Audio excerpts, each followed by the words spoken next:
Okay, I think we'll get started. It looks like people are joining. Hello, my name is Glenn Pierce, and I am the Vice President of Medical for the World Federation of Hemophilia. And it's my pleasure today to moderate the Shared Decision-Making webinar series, Part 2, which is today, March 12th. We had Part 1 about 2 weeks ago. And in Part 1, we had both Drs. Stephen Pipe and Barbara Konkle talk about the products that are available in various geographies around the world. And they talked largely about the benefits of the projects. What are their attributes? What causes them to work? What are their mechanisms of action? And comparing and contrasting the various treatment products for making shared decision-making decisions in hemophilia. Today, we'll talk more in depth. Both Barb and Steve will talk more in depth about the products themselves and the risks that are associated with them. With any medicine, there is always a benefit and there is a risk, and it's important to look at both as we consider making not only informed decision-making, but shared decision-making to be able to understand in speaking with your healthcare providers, your families, what makes the most sense for you. And not only for your individual treatment, but what you should be advocating for with your governments and payers. Next slide, please. I've introduced myself, so this is our agenda. Dr. Konkle will talk about factor replacement therapies. Steve will once again reprise his role for non-factor replacement therapies. And then we have two individuals with hemophilia who will speak with us on their perspectives. The first one is Jay Konduros, and I'll introduce him now, and then we'll move into the session. Jay has hemophilia B. He lives in Canada. He's participated in a clinical trial for gene therapy back in 2016, and he's collaborated with the WFH and our gene therapy roundtable. He's created educational videos as well for clinical trials. He currently runs a bakery with his wife in Kitchener, Ontario. And then our last speaker will be Garrett Hayes. Garrett is from the United States. He's a 25-year-old first-year medical student from University of Texas Southwestern Medical Center, and he's an alumnus from the NBDF's Youth Leadership Program as well. He currently uses distance running as a tool to show that someone with severe hemophilia can still lead an active life if they want to. So with that, those are our speakers.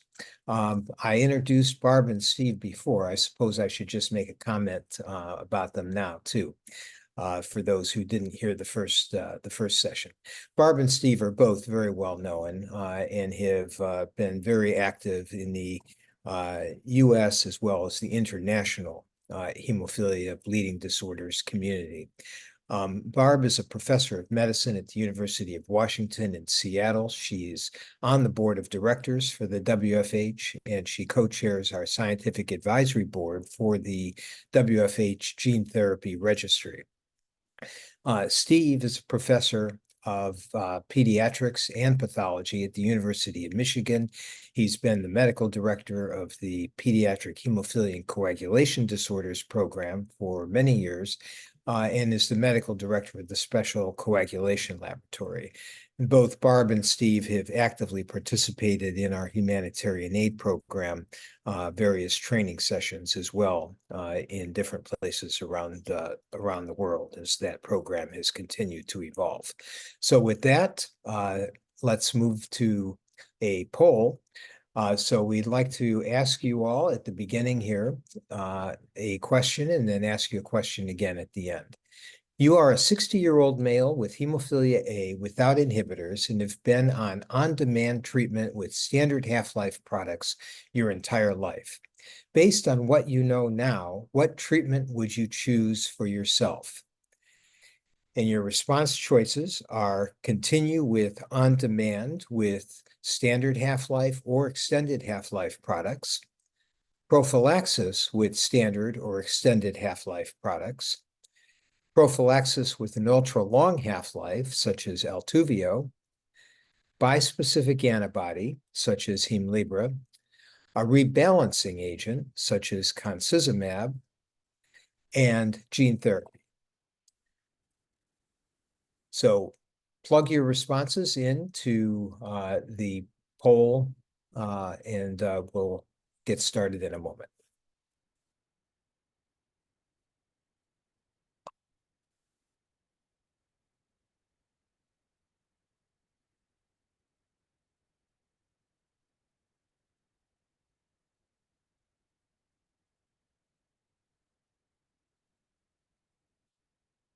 Okay, can we get started? Next slide.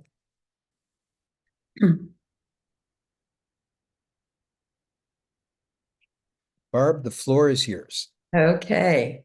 Well, it's my pleasure to speak again. This time I will talk about use of factor replacement products for hemophilia, balancing the benefits and risk. And these are my disclosures, which are generally around either participating in research studies or development of studies for new products and bleeding disorders. So I'm going to talk about safety issues, and the topics I'll cover are allergic reactions, viral transmission, factor inhibitors, and laboratory monitoring, and then some comments on how do we balance these. So allergic reactions, in terms of factor VIII concentrates, they're much less common than they used to be when we had less pure concentrates, but they can still be seen with more purified plasma-derived and recombinant products. And UHAS, which is the European Safety Surveillance, which I'll mention later in this talk, which has data from the 99 European hemophilia treatment centers across Europe, they started collecting data in 2008, and they have 32 cases of severe allergic reaction. And interestingly, 17 of those were from factor VIII VWF concentrates, which are by their nature a little less pure than some other products we use. For factor IX concentrates, and we'll talk more about this with inhibitors, allergic reactions can occur in individuals with the development of factor IX inhibitors. That usually occurs in individuals who have large parts of the factor IX gene missing, and can also be associated with kidney issues and don't respond well to try to get rid of the inhibitor or immune tolerance. So we'll go on now to infectious diseases. So blood products, so red blood cells, plasma, cryoprecipitate, are generally not treated to kill viruses. There is a plasma product and cryoprecipitate, but what is generally used are not virally inactivated. So the safety of these products depends on the practices in the country where the blood product is provided. And shown in the table are the transmission risk per donation, so per unit, overall from countries based on income. So in high income countries, the risk of getting one of these infections is very low. Years ago, when I started medicine, we would say this is zero, but we know there's still a negligible risk. But when you go down to low-income countries, as you go down, it becomes a real risk of transmission of somewhere between 1% and 3% per donation.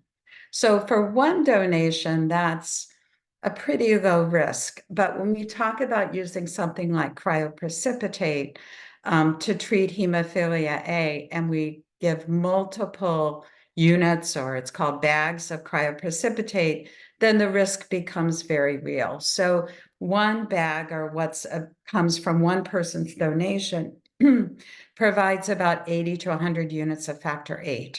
So that if you're giving a 50 unit per kilogram dose to get someone who's 50 kilograms to 100%, you will have 25 to 30 donor exposures. And obviously, if you use half that, you'll have half that number of exposures.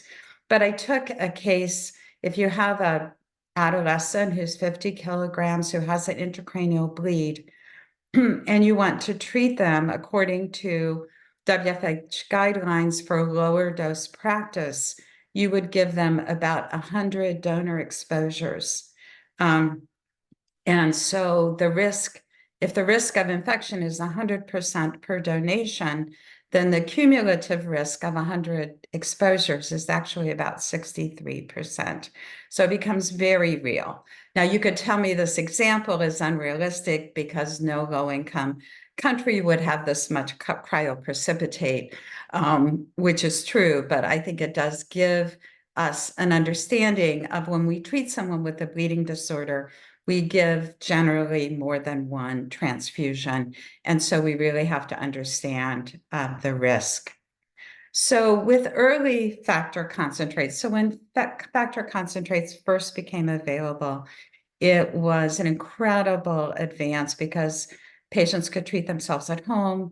They allowed a much more normal life. But unfortunately, these concentrates were made from very large pools of donated plasma, which contain plasma from up to 10,000 donors, or fractionated whole blood, which could be up to 60,000 donors, and had no viral inactivation and were just modestly purified.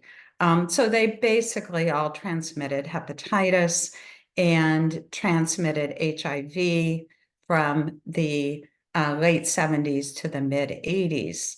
So in the US, 60 to 70% of patients with severe hemophilia were infected with HIV, and virtually all were infected with hepatitis. Shown on the right is a picture of Ryan White on People magazine, who was known for his disease, as he had hemophilia and HIV, and he and his family's advocacy. Some countries use volunteer donor source pools with lower HI infection, but still had high hepatitis infectious rates. So this shows from the US, the graphs on the left. So the y-axis is the proportion who are HIV negative. And so individuals were more likely to become HIV infected if they were receiving factor VIII concentrate versus factor IX concentrate. And shown on the right is the intensity of treatment. And so the HIV transmission was much more likely to occur when individuals received a lot of factor concentrate. But now screening and viral inactivation methods eliminated HIV transmission by concentrates. And this is shown here in the lower as the transmission went down, reaching, and these are US data, 0 in the mid 80s. And this is the same graph showing the decrease in HIV transmission and also hepatitis B and hepatitis C transmission.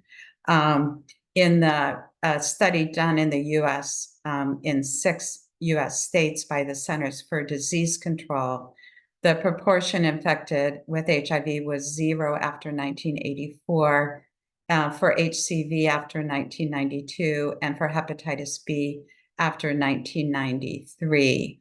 Hepatitis C, we didn't actually have a test for hepatitis C until 1992. So that made it challenging to eliminate it when we really couldn't measure it.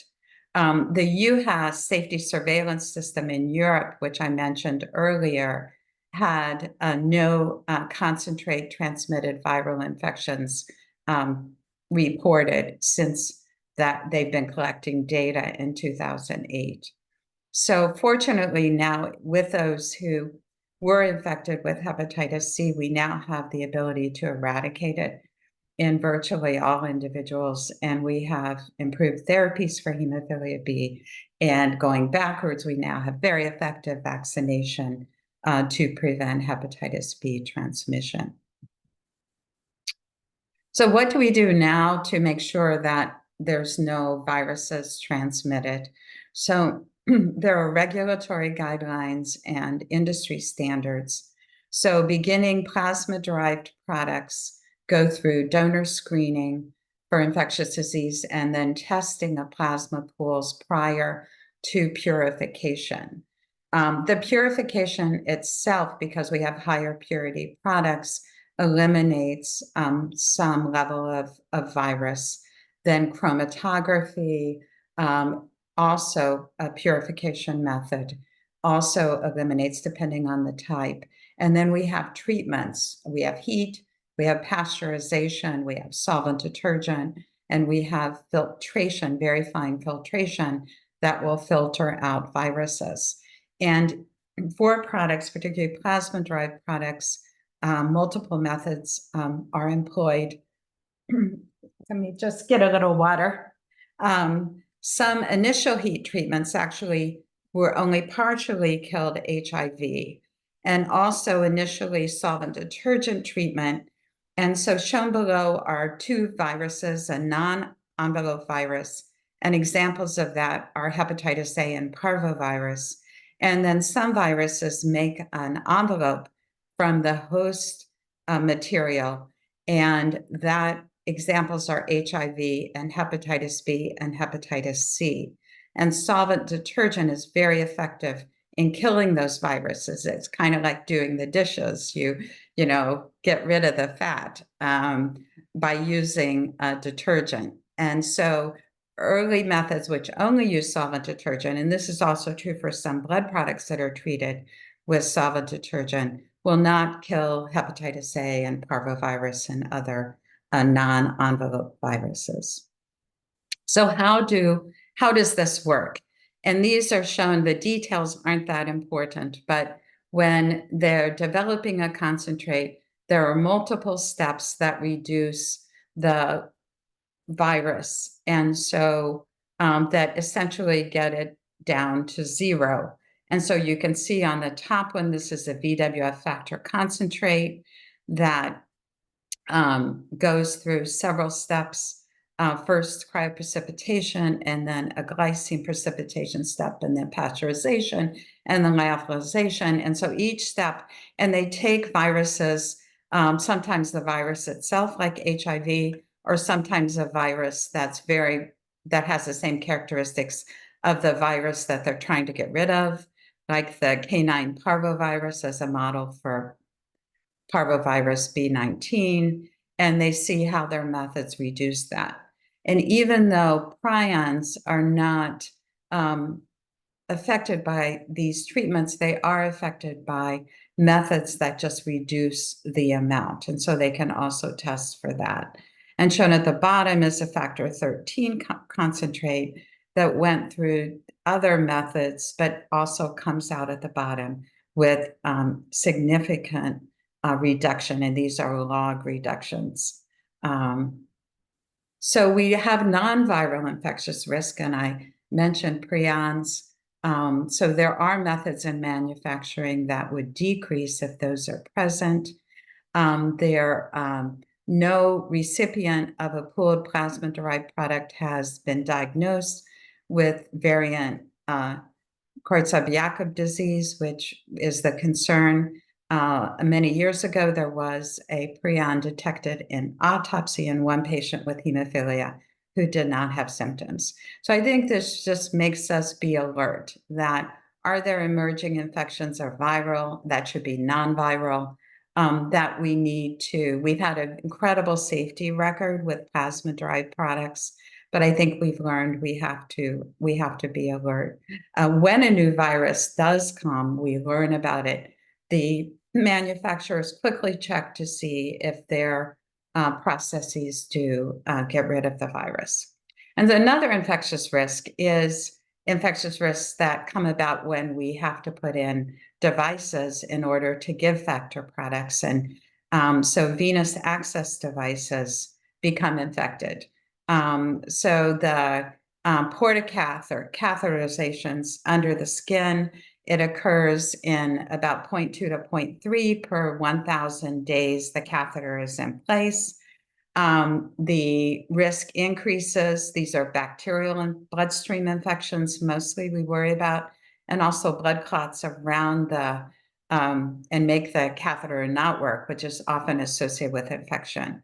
The risk increases with frequent access and is more common in patients with inhibitors, probably because there's bleeding around the site, and then that's a pool that bacteria like to grow in.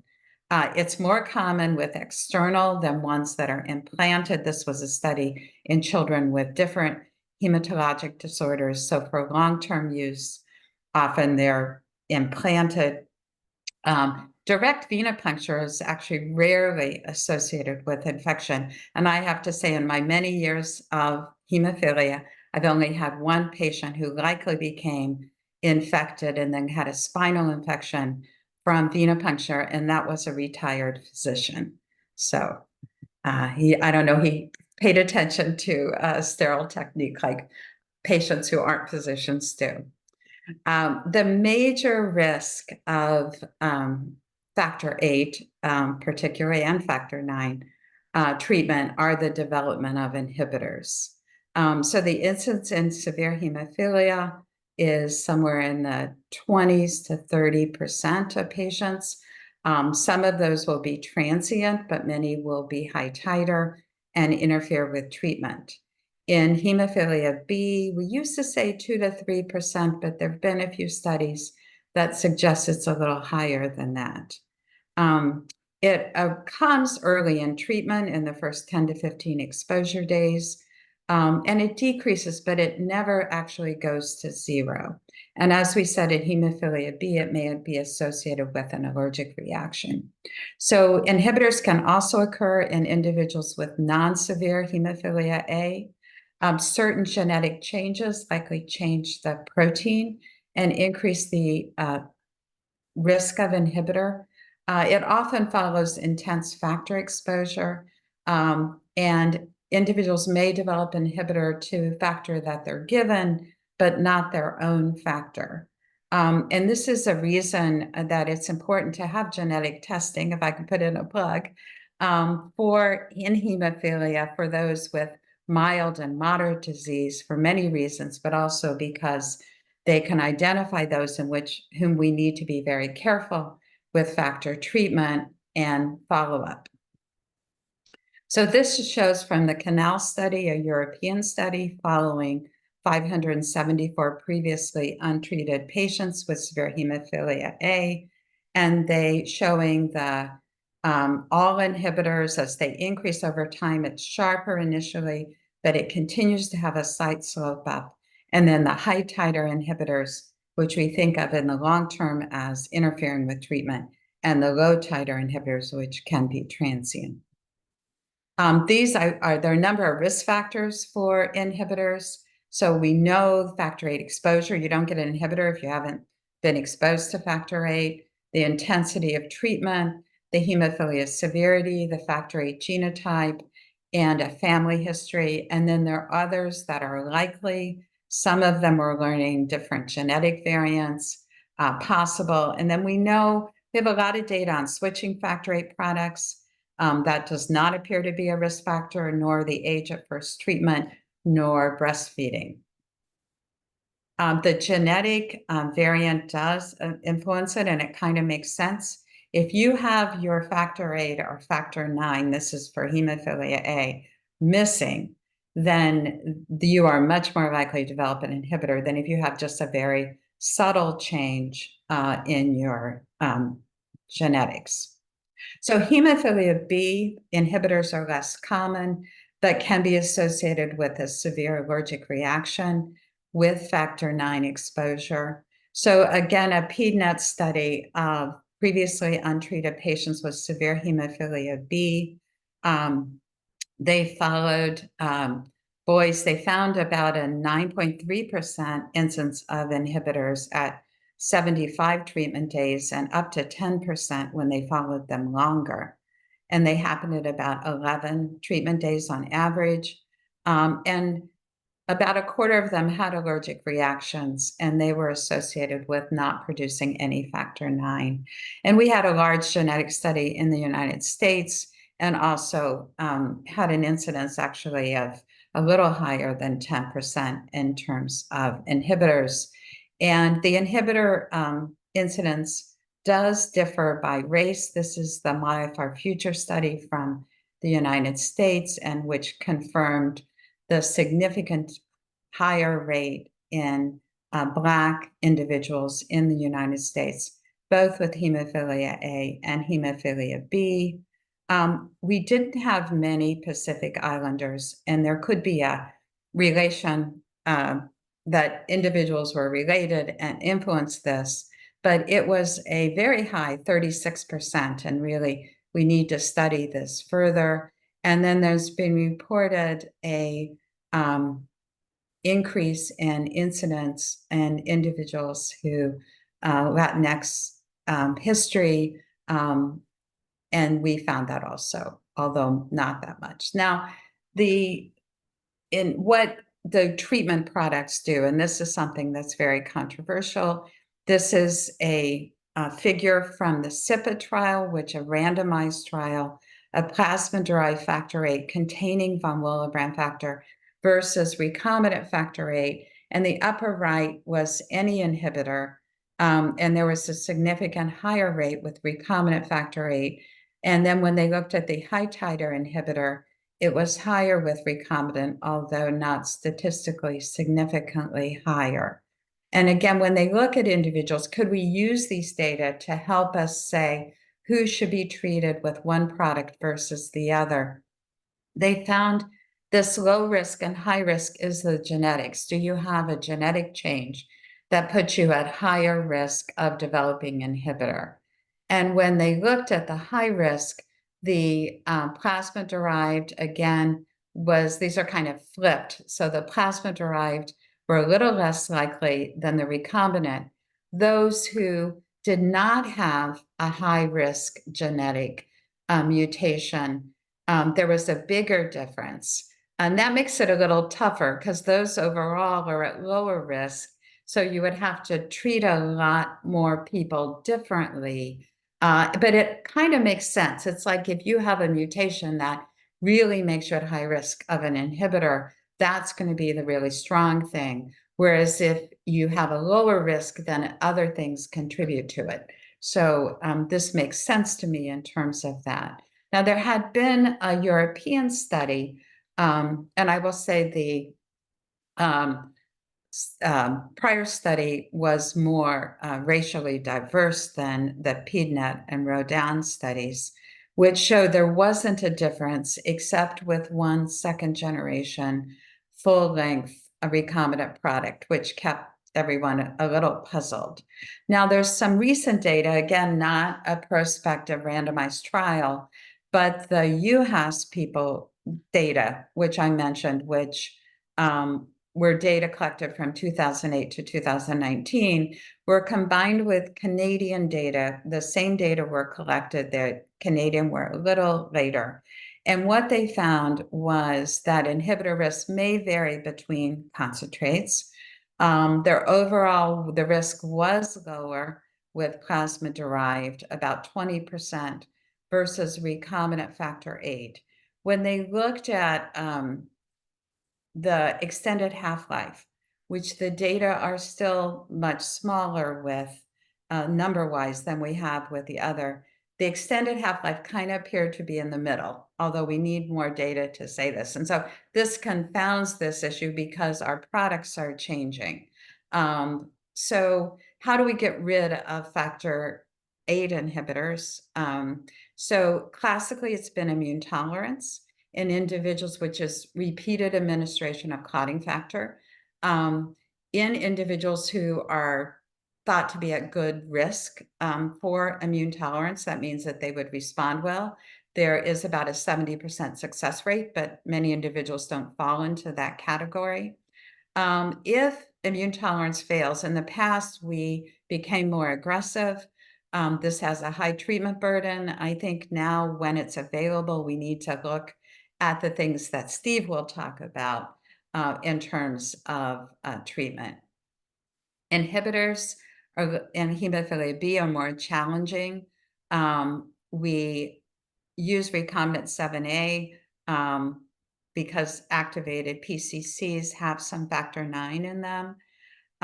We need to, in individuals, particularly those who are at risk of developing an inhibitor by their genetics or family history, we need to monitor them in their first infusions.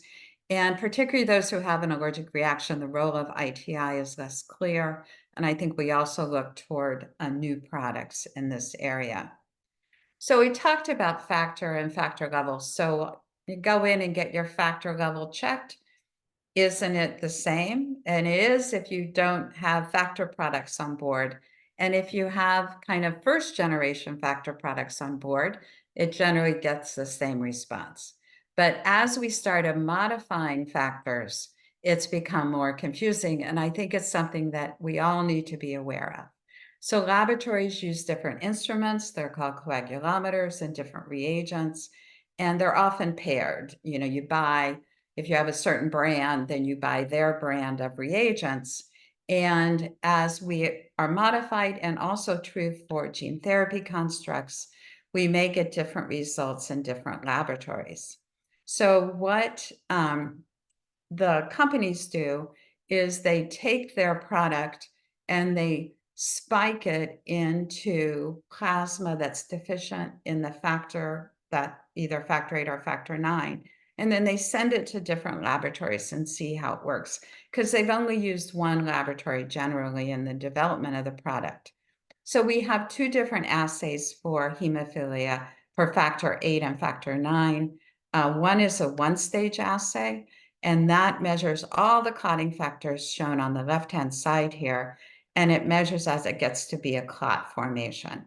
And we take the plasma and we put things in it to make the clot form.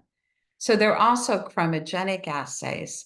And for that, we do make part of the clotting reaction happen.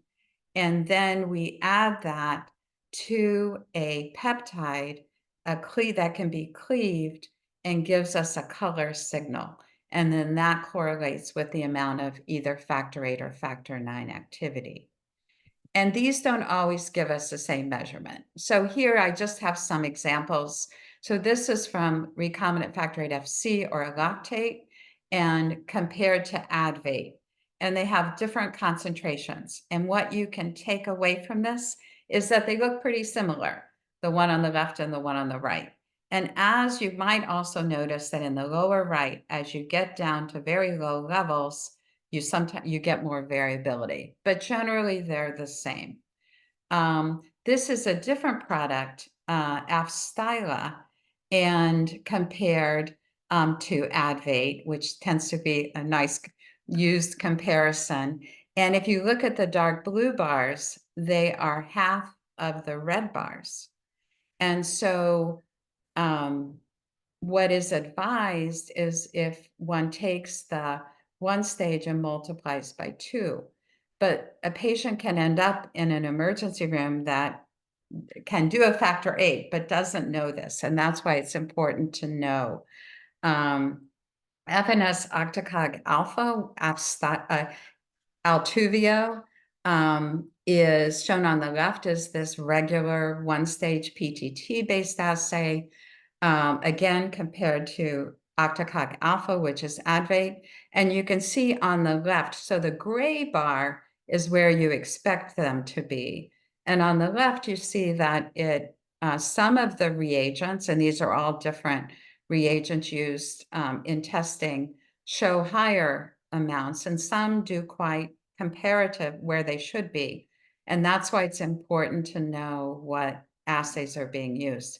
And then using the chromogenic assay, which generally works better for these modified products, you'll see that that green bar is considerably above where we want the gray bar. And so for this product, the recommendation is to use the one-stage assay rather than the chromogenic, or to know how it varies with the chromogenic assay. And so you really, and this is not to go through, but our center has just all the products that we know behave differently and how they behave. So we use that information when we're assessing levels. And it's just the knowledge of this is really important. So how do we balance the benefits and the risk? Well, factor products prevent bleeding. They're highly effective in treating bleeding, and we know that they result in improved quality of life. But we need to assess, is the treatment product safe? Where is it made? You know, we're thinking around the world. Do we have safe treatment products? Do we require a central venous advice for administration? And what are the risks for that? What are the personal risks for inhibitor development and how does that impact product choice? Can my center adequately measure the product I'm on to be sure that I have enough on board or I don't have too much if I should need surgery? And I have to put in what is the financial risk to me and does that impact the choice I make? So I think we will consider this and we'll hear a little more now about the new products. So thank you.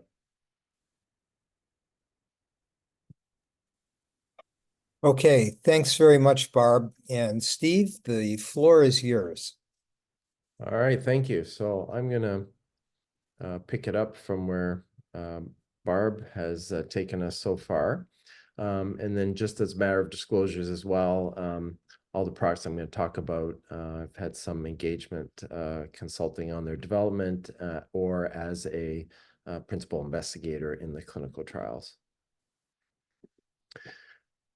So just to remind you that what we've been talking about primarily are the clotting factor concentrates for factor 8 and factor 9. And Barb has walked us through the different plasma-derived as well as recombinant standard half-life and extended half-life molecules.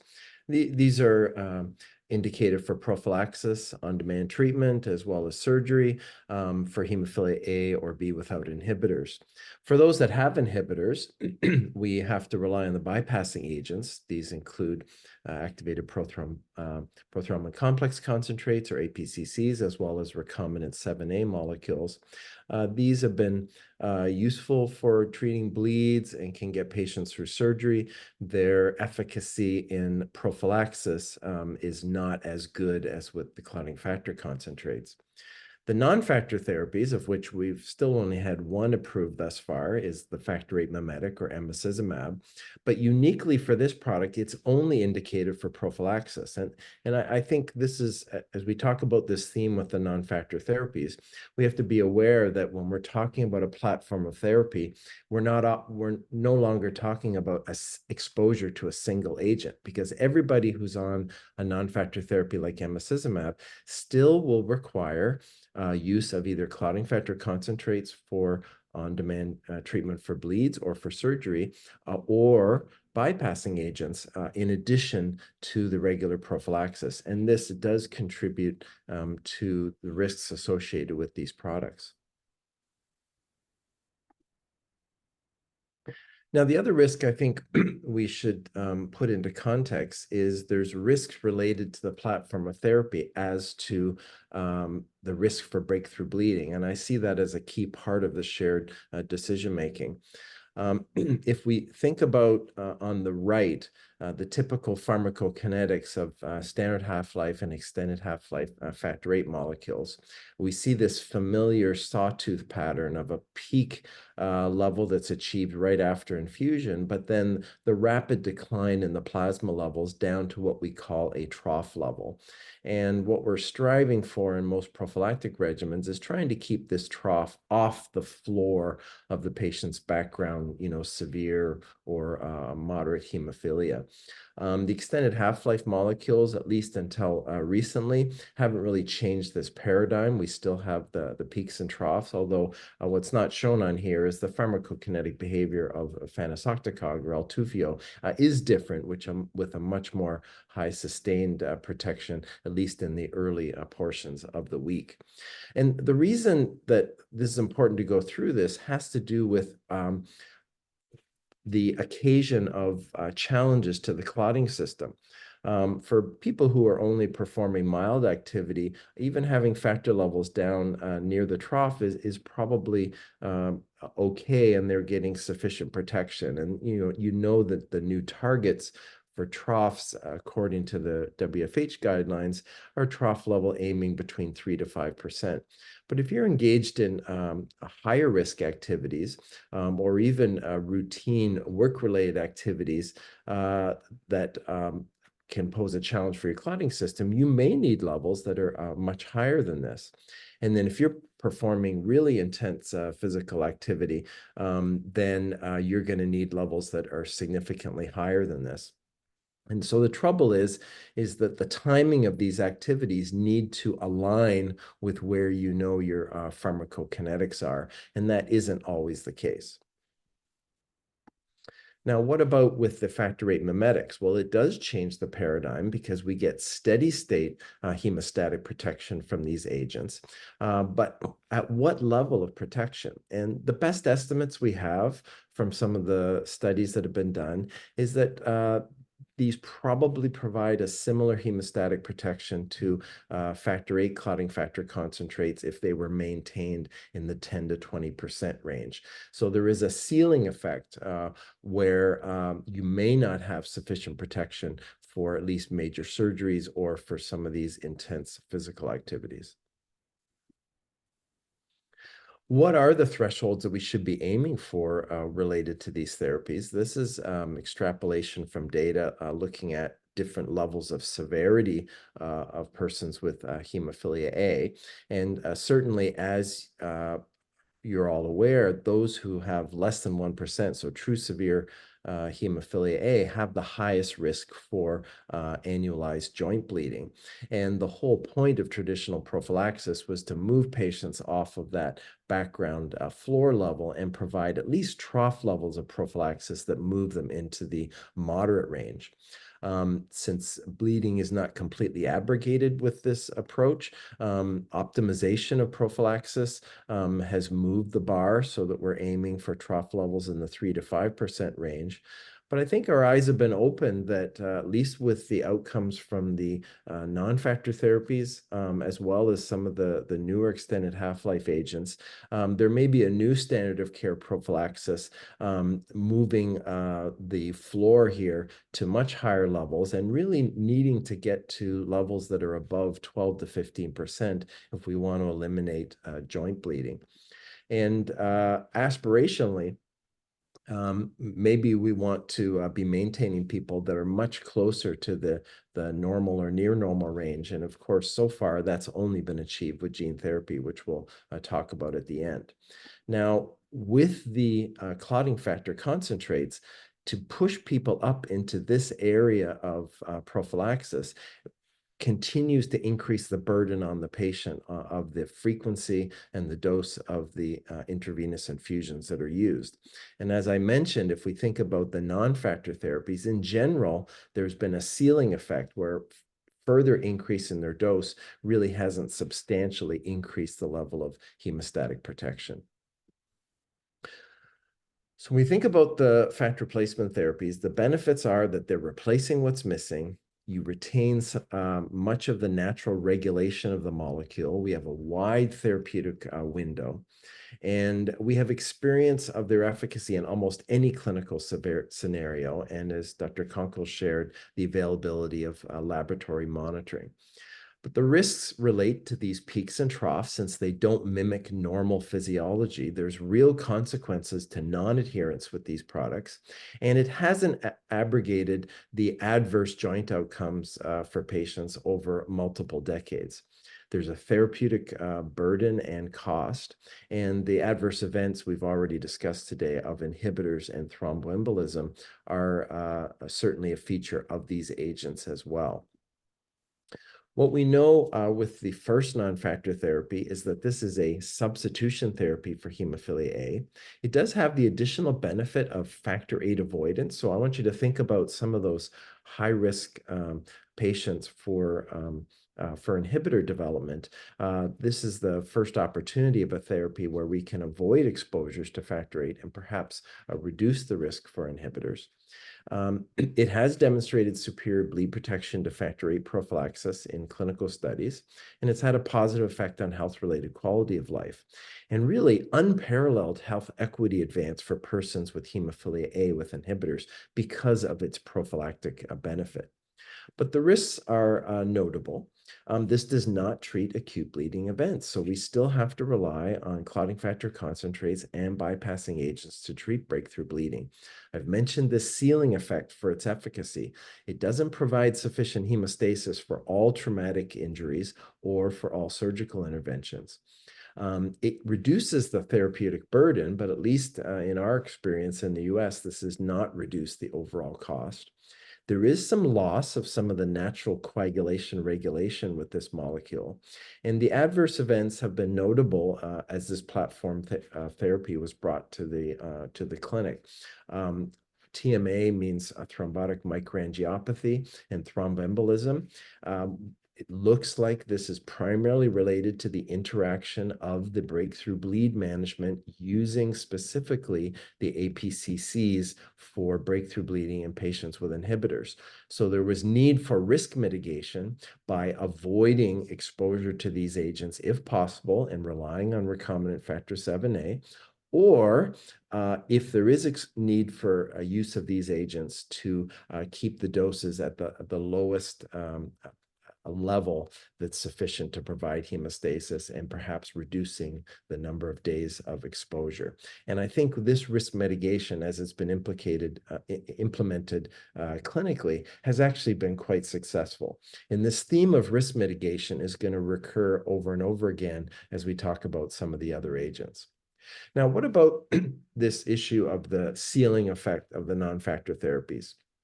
Can we overcome this and move patients up to a higher level of protection? I mentioned this at the last webinar. There are some innovations. There's a couple of new factor VIII mimetics that are bispecific antibodies. And at least for this case of NXT007, using a readout of thrombin generation, we have been able to move the thrombin generation well above achieved with emicizumab into a range of that's similar to what can be achieved with standard factor replacement therapy. But there's a noted risk potentially to the bioengineering that went into a molecule such as this. And in a healthy volunteer study, 9 of the 30 subjects and 4 of 6 who were in the highest dose cohort developed anti-drug antibodies that affected the clearance of this particular molecule. So we don't know how this is going to perform in hemophilia patients yet, but I think with the need to striving to increase the efficacy of these agents and the need to do additional bioengineering, we need to pay close attention to potential risks related to the formation of these anti-drug antibodies. I mentioned at the last webinar some of the key features of the non-factor therapies. Again, just to remind you that they're only for prophylaxis, which means patients will still have to rely on clotting factor concentrates or bypassing agents to treat breakthrough bleeding or to manage surgery. So accordingly, there are risks related to this combination therapy. No peaks and troughs, but an even stable hemostatic efficacy for these products. There's subcutaneous dosing for essentially all of them, and in general, reduced frequency of administration compared to the factor replacement therapies. So to remind you about the mechanism of action, because this relates to some of the risks that we have to be aware of. So we have a balance in our hemostatic system between the procoagulants that include factor VIII and factor IX deficient in hemophilia A and B, and the natural anticoagulants, which are listed on the right. In the absence of factor VIII or factor IX, the natural anticoagulants are still there in full activity, and so they're tipping the balance toward a bleeding effect.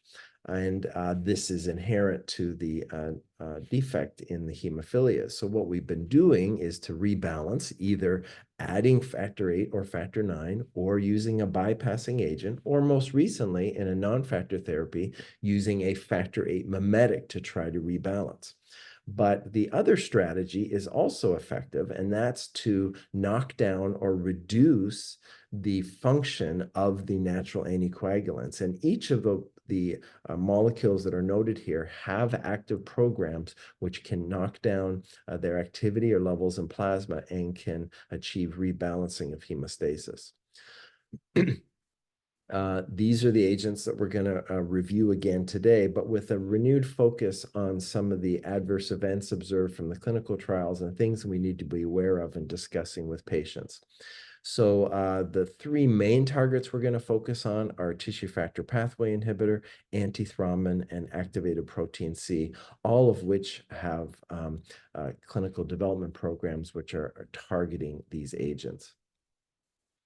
So I'll remind you about the targeting tissue factor pathway inhibitors. Generally, these are monoclonal antibodies that are administered to knock down the level and the function of this key regulator of coagulation.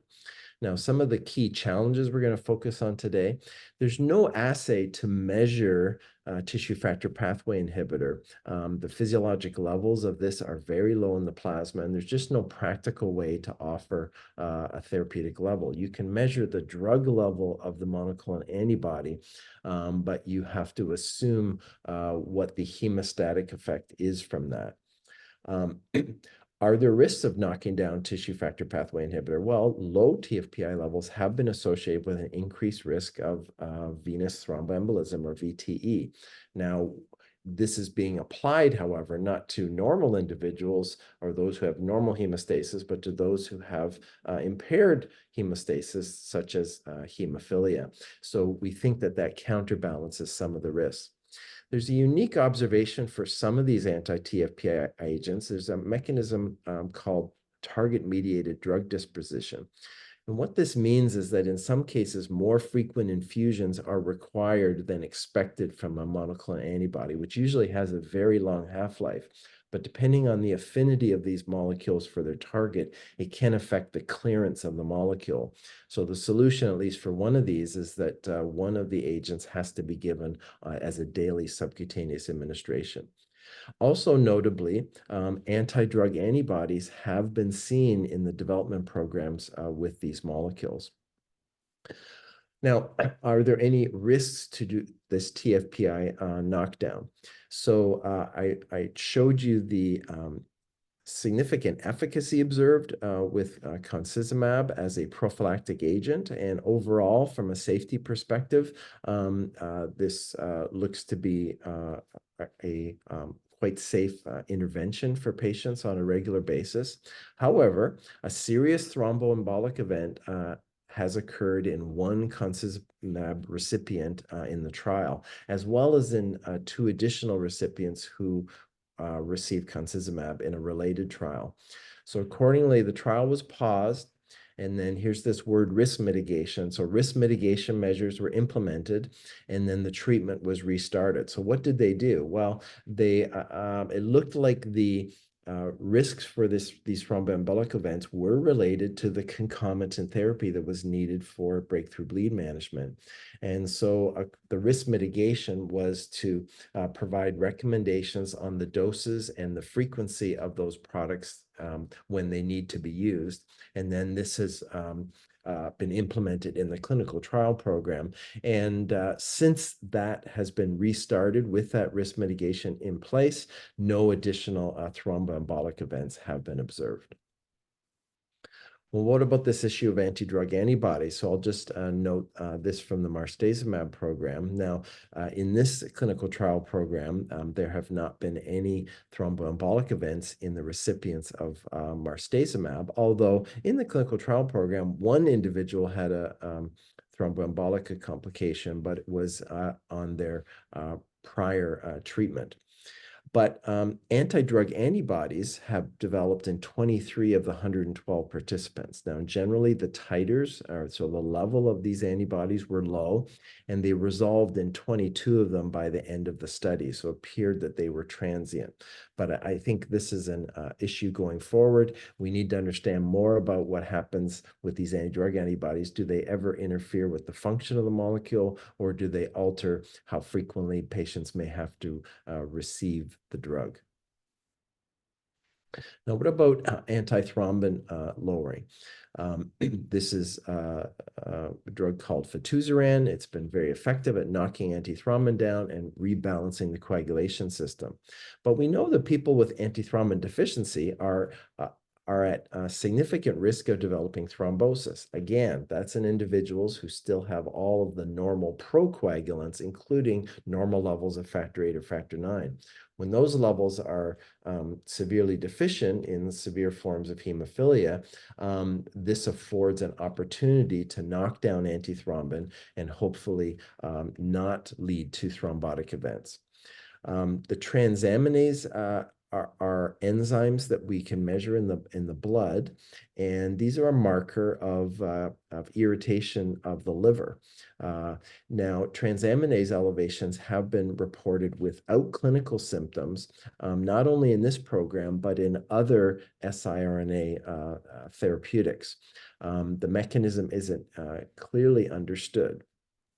Now, what we can say so far from the extensive clinical trial, the fitusiran program has been going on for approaching, I think, 10 years. There have been 3 primary safety issues. There have been thromboembolic events with antithrombin knockdown. This led to a clinical hold. Again, risk mitigation measures were implemented regarding breakthrough bleed management. There was recommendations to substantially reduce the amounts of clotting factor concentrates and bypassing agents that are used to treat breakthrough bleeding or for managing surgery. And these have then been implemented in subsequent areas of the trial to allow it to continue. I mentioned the elevated transaminases, but there've also been biliary events, cholecystitis or cholestasis. So something that's impacting the function of the gallbladder. So additional risk mitigation after a voluntary hold led to a shift in the strategy for this program. On the original dosing regimen, patients just received a fixed dose of the fitusiran, either 50 milligrams or 80 milligrams. And much of the efficacy that has been provided related to the phase 3 program came from the fixed 80 milligram dosing. But because of these 3 core safety issues, the dosing regimen has been revised to now be an antithrombin level-based dosing regimen. And we're targeting now an antithrombin levels between 15 to 35%. How does that compare to the fixed dose regimen? On the fixed dose, significant number of patients had levels knocked down to 10% or even sometimes less than 10%, and others in the 10 to 20% range. And there appeared to be a trend that these complications were associated with those who were at the very lower bounds of AT knockdown. So the reason for this targeting was so that patients would spend a very little amount of time at the lower bounds of AT knockdown. So since this has been implemented, can the safety profile actually be improved and also maintain the efficacy of bleed control? And Dr. Guy Young presented this data just a few weeks ago at the EHAD Congress, and I think I'm encouraged from this data to see that there was a substantial reduction of thromboembolism risk, as well as reduction in transaminase elevation and a reduction in the biliary events, taking these back down to numbers that look similar to what's been observed in the hemophilia population who have not been on antithrombin knockdown therapy. The next program is anti-activated protein C. This is another subcutaneous therapy that is serving to rebalance the coagulation system. Now, once again, activated protein C or protein C deficiency in humans, which reduces the available APC in your blood, is associated with an increased risk of venous thrombosis. But that's in individuals who still have all the normal levels of procoagulants. So at least in a patient with hemophilia, we believe we can target APC and rebalance hemostasis and hopefully avoid the additional risk of venous thromboembolism. But there's some additional functions of APC, which I think are important, that we need to look for additional follow-up in the clinical trials. APC has some important functions related to regulating inflammation, particularly in the blood plasma and the blood vessel interface. And also it has some cytoprotective functions in the body. And so we want to make sure that targeting this isn't impacting those functions of APC as well. The efficacy of this product, I think I showed you at the last webinar, is quite significant. If we look at patients on their prior on-demand treatment and then the level of bleed control that's achieved, they achieved very low annualized bleed rates of essentially 1, and the majority of patients with target joints had resolution on this therapy. But from a safety results, I think that the data look encouraging with this product. There were no thromboembolic events in the clinical trials so far. This is a novel molecule that's being exposed to the immune system, so there is some risk of anti-drug antibodies, and there was only been one transient anti-drug antibody observed so far. And then also, we use in these clinical trial programs a plasma marker in the blood of risk for adverse clotting events. And this has been the D-dimer, which is a commonly available test. And in contrast to some of the other rebalancing therapies, there has only been one subject who had a sustained elevation of their D-dimer in this program. And actually, the individual had a dental infection that probably was contributing to that. No other subjects who've had any unexplained sustained elevation of D-dimer. So we can take some encouragement, but this is the early days of this trial. We're going to have to see how things pan out over the phase 3 program as that develops. So we're going to finish now talking about the risks of definitive correction of factor 8 or factor 9 levels through gene therapy. So recall, in gene therapy, we're no longer delivering the protein anymore, but we're delivering the gene that codes for factor 8 or factor 9. We're directing that to the liver, the hepatocyte, where the liver cells can synthesize the factor 8 or factor 9 protein, and then secrete it into the blood plasma. And it achieves a steady state level of factor 8 or factor 9. So the first risk I think we need to be focused on related to shared decision-making is managing patient expectations. Interpatient variability is a reality of all of these programs. The magnitude of response, meaning what level of factor 8 or factor 9 can be achieved, varies widely from patient to patient. And there's really no clear predictors of what level a patient will achieve after receiving the exact same therapy as another patient. And in addition, the durability of the response has also varied, and this has been particularly true for the factor 8 clinical programs. So at least at this point, with this platform or this version of gene therapy we're doing in the clinic, patients must accept living with this uncertainty as they go into receiving this therapy, and then after seeing what the result is afterwards. There are other important safety issues to receiving this platform of therapy. These are potential safety issues. Not all of them have been observed in the clinical trials, but they're all part of the shared decision-making discussion with the patient. We're targeting the liver. Liver toxicity has been observed in all of these trials. Again, it's primarily been manifest by transaminitis, so an elevation of these liver enzymes as a marker of the liver toxicity. It's asymptomatic in almost all of the patients, and it generally is transient. And what reason we have had focus on this liver toxicity is that in some cases it can be associated with risk of loss of the transgene expression, which means factor 8 or factor 9 levels could decline or even disappear entirely. So in order to do that, or in order to regulate that, we have been using courses of immunosuppression, primarily using oral corticosteroids, but in some cases, other types of immunosuppressives have been used. So we are transiently impairing the immunity of individuals when they receive these products. Is there any risk of thrombosis? What's been observed again in almost all the programs is there can be levels of factor VIII or factor IX achieved, which are well above the normal physiologic levels.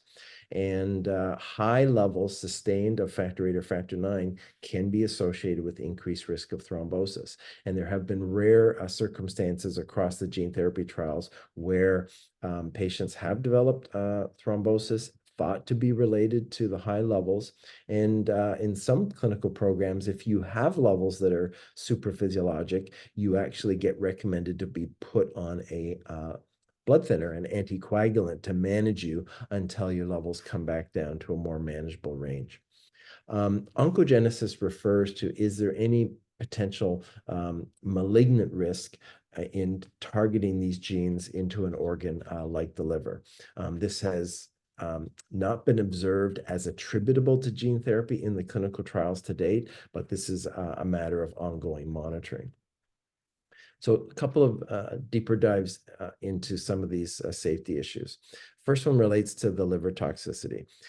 This manifests as a transient increase in one of the transaminases within the first 4 to 12 weeks after infusion generally. It can coincide with reduction in the factor levels. It's been reported nearly all the trials of the AAV-based gene therapies, and in one of the clinical trial programs, it was the norm, meaning up to 86% of the patients had a manifestation of this. The mechanisms are still being investigated. We don't know precisely what is causing this, or it could be a combination of any of these, but the fact that it may be part of an immune response to the vector is what's driving the need for the immunosuppression. So I mentioned these oral corticosteroid courses. These are generally taken for about 2 to 3 months, and then with improvement in the transaminases, the steroids are then weaned with a tapering course of therapy. But in some cases, patients have been on these therapies for a very long time. So what are the consequences of being on oral corticosteroids, particularly for an extended period of time? Could be a risk for some sort of concomitant infection. There can be risks related to tissue inflammation, and impairing immunity is also a malignancy risk. What about the drug side effects? Well, these are probably particularly focused on the corticosteroids, but weight gain, high blood sugars, hypertension or elevated blood pressure. We have seen flares of acne, particularly in the younger patients, but then a host of other associated risk factors that have been observed across all the recipients who've received these in various incidents, and all need to be properly discussed with the patients, particularly if they're going to receive a factor VIII therapy where the likelihood of them ending up on oral corticosteroids is quite high. I mentioned the risk for malignancy. In this age group of individuals, we're treating men between 18 to 65 with gene therapy. And over the course of a male lifetime, there's quite a high risk of developing a malignancy. So malignancies have been observed in the clinical trials in recipients of gene therapy, but they have all been investigated to a high degree, including looking at biopsy specimens and doing gene analysis of the tumor, and then comparing that to the adjacent normal tissue. And what I can say is that across all of the tumors that have been investigated thus far, there's no evidence that the tumor was instigated or even propagated by the gene therapy treatment. So these patients either had risk factors already, or they were just sporadic cancers, and no evidence that the gene therapy contributed. But again, this requires ongoing monitoring. So what we've talked about today are the current and future approaches to care, and we've gone through the mechanism of actions of these agents last webinar, but today we focused a little bit more on safety concerns. So just to reiterate here what you've heard today, with the replacement therapies, we talked about bloodborne infections, inhibitors, anaphylaxis risk. There have been anti-drug antibodies noted with some factor therapies, and thrombosis and assay challenges were a feature of the clotting factor replacement therapies in previous eras. In the non-replacement therapies, we've talked today about thrombotic risk, thrombotic microangiopathy, and some of the risk mitigation that's used to try to avoid these complications. Anti-drug antibodies have been a feature of all these programs. And there are assay challenges with these because we're no longer relying on the traditional factor 8 or factor 9 assays, because we're not replacing these molecules anymore. With gene therapy, we talked about this immune response to the AAV vector and its potential link with liver toxicity, the need for immunosuppressive therapy with its accompanying risk factors. We don't know whether inhibitors are a risk with gene therapy. It has not been observed to date, but this has only been given primarily to patients who are at very, very low risk of inhibitor development. But this is a matter of ongoing investigation. And vector integration relates to delivering these genes into the liver cells, and whether this has any risk of triggering any sort of malignancy.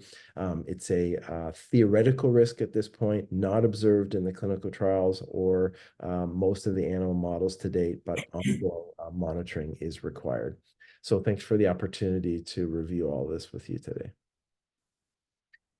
Wow, thanks, Steve. And Barb and Steve, these two sessions that you've given really have provided a highly efficient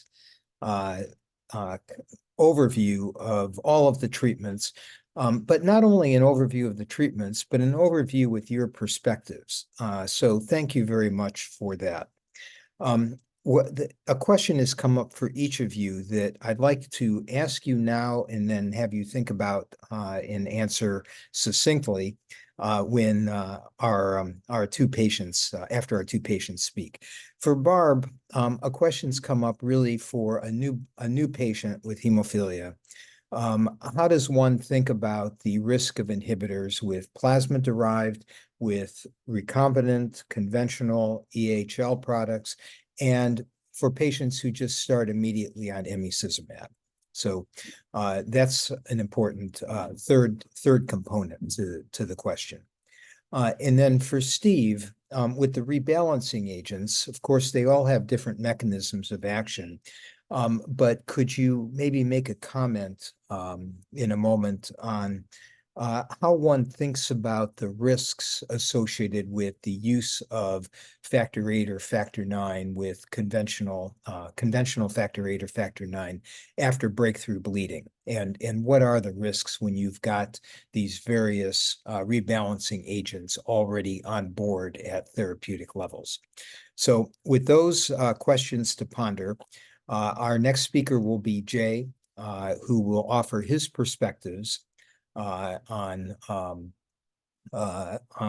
his treatment choices over these past number of years. But it looks like we're going to do poll number 1 again. So you're a 60-year-old male with hemophilia A without inhibitors and have been on on-demand treatment with standard half-life products your entire life. Consider the fact that you have severe hemophilia as well. And so the choices based on the information you've just learned include continue with on-demand or standard or extended half-life products, prophylaxis with extended or standard half-life products, prophylaxis with an ultra-long half-life product, for example, Altuvio, bispecific antibody treatment, like for example, Hemlibra, rebalancing agent treatment, for example, concizumab, or gene therapy. So let's get the poll up. There we go. And mark that off, and then we'll go ahead and I think we may be able to look at the results either now or after Jay and Garrett speak.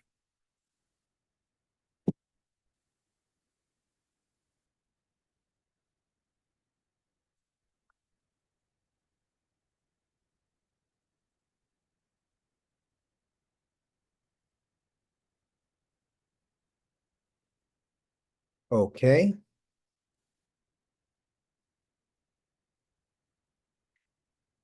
Okay, so we'll look at the results now.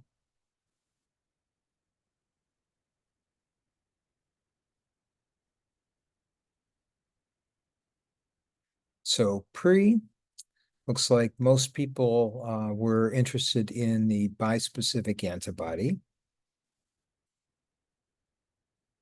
Okay. Followed by prophylaxis with ultra long half-life. What about post after hearing about all of these? A little more addition with prophylaxis with factor replacement therapies, both standard and extended half-life.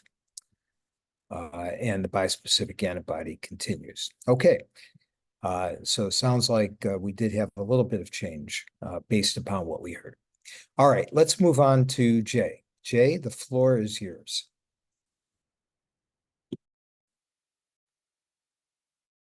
Okay, thank you for having me. So yeah, I was asked to talk about what my thinking was when I decided to change treatment types, and then how I assessed risk and benefits. So around the time that the opportunity came up for me to go on a gene therapy trial, which was in 2015, my only thoughts on changing treatments were about looking forward to extended half-life products that were being talked about at the time. My view was that they were still years away from being available. And generally, I was very happy, or relatively happy, with the recombinant products and the home treatment regimen I was on. So gene therapy wasn't in my mind at all. But when I received the letter from my hematologist with the opportunity to go on the gene therapy trial, my decision was very immediate, big yes. So I was unfamiliar with clinical trials, but I was aware that work on gene therapy for hemophilia had been ongoing for years. And I'd always thought that having your own body generating the factor 9, which is I have hemophilia B, would be amazing and simple and pure and clean. So I was aware from the letter that I would be starting a process to get on the trial, but I decided quickly to just keep saying yes promptly until something might change my mind, because I didn't want to miss the opportunity. Sorry. So when I said I was relatively happy with the regimen I was on, it was relative to a whole personal history of bad experiences, and left with a lingering fear that politicians, bureaucrats making future decisions might adversely affect the safety or access to the treatments I was currently on. Also, having had a recent leg injury the year before, so 2014 or so, and spending 10 days in the hospital and many months recuperating left me with the realization that as hard as I try to avoid trouble, the hemophilia is a dangerous disease. So I suspect these thoughts made my decision almost a subconscious one. So kind of like this might be my ticket out. So to me, the benefits were quite clear, but I knew I needed to do a lot of research to understand the risks. So I was able to Google search for a lot of scientific papers on gene therapy, and I learned a lot about microbiology in the process in preparations for meetings that I would be having with my hematologist in Toronto, and then subsequently the clinical trial principal investigator in Philadelphia. So I was able to find information on, or I was also able to find information on the people involved in the gene therapy field and in my particular clinical trial.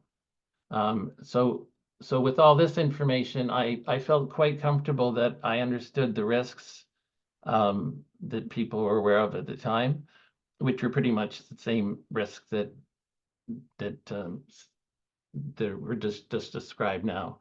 And I also felt comfortable that the independent information I found lined up with what I was being told by my doctor and the trial personnel. So I felt quite at peace with what I was hearing. Also, I was able to become very comfortable with the high caliber of people that I was dealing with. You know, very dedicated, scientifically minded people with my health at the forefront of what they considered.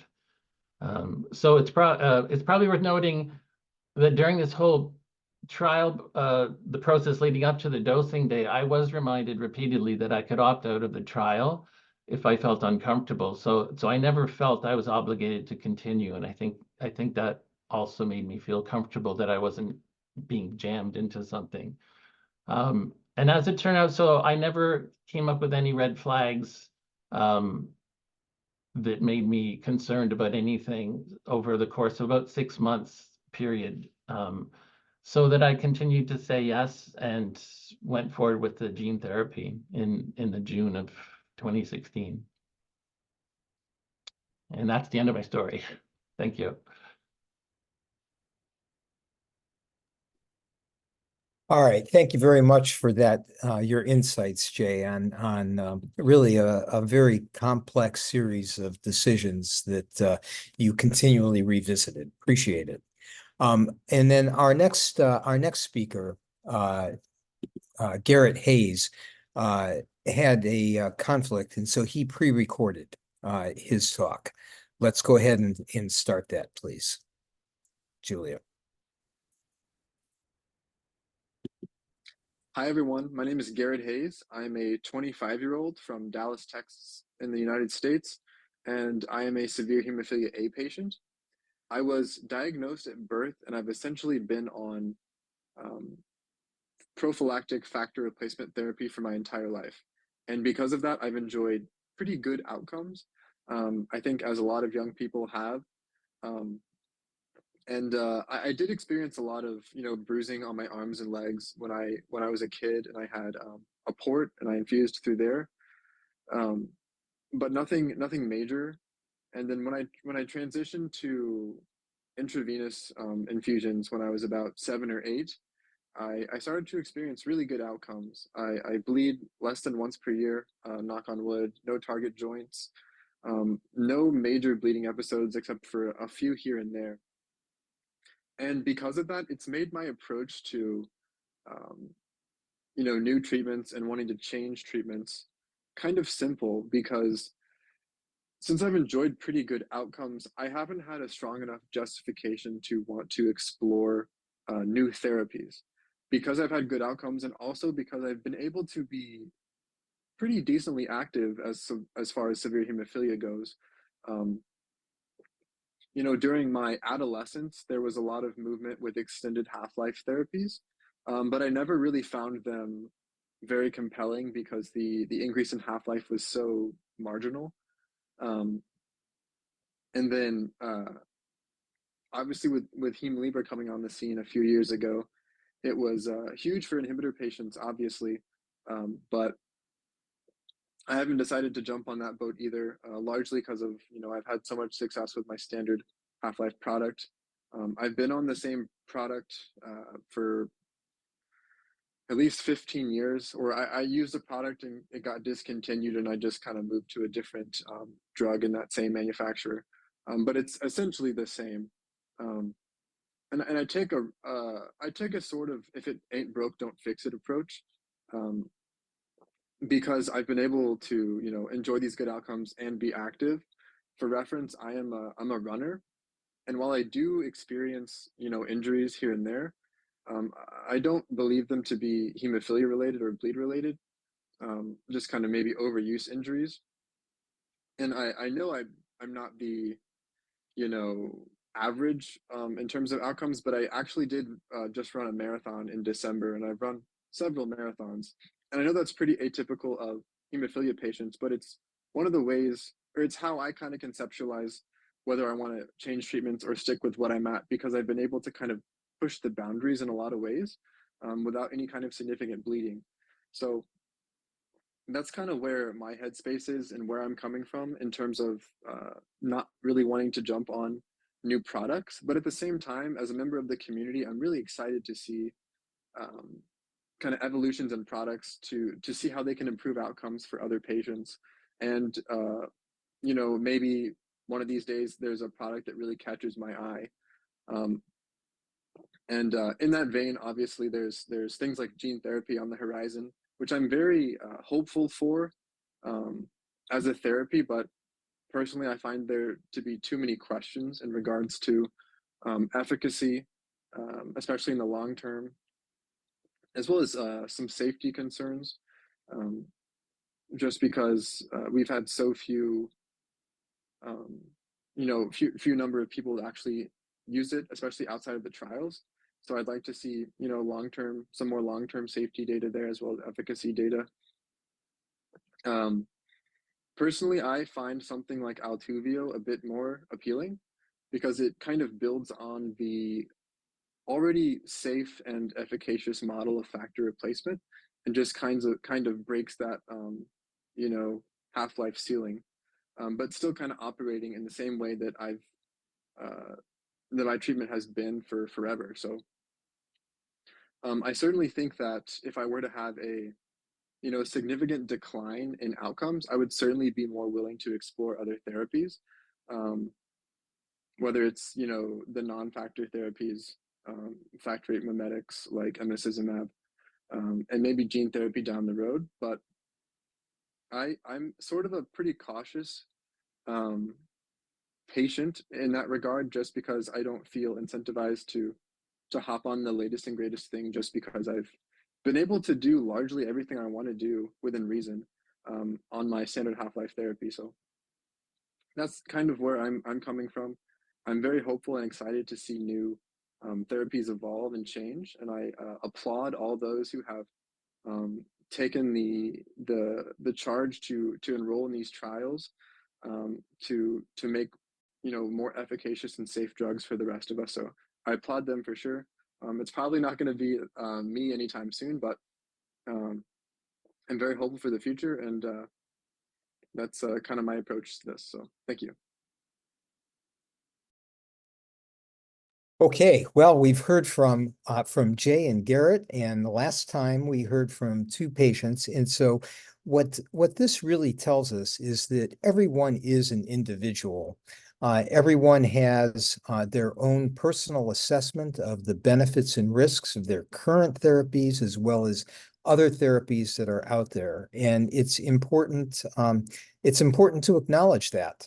And that's partly what this shared decision-making tool is really all about, is helping patients along with their healthcare providers make the kinds of decisions that you heard from both Jay and Garrett and our two previous speakers.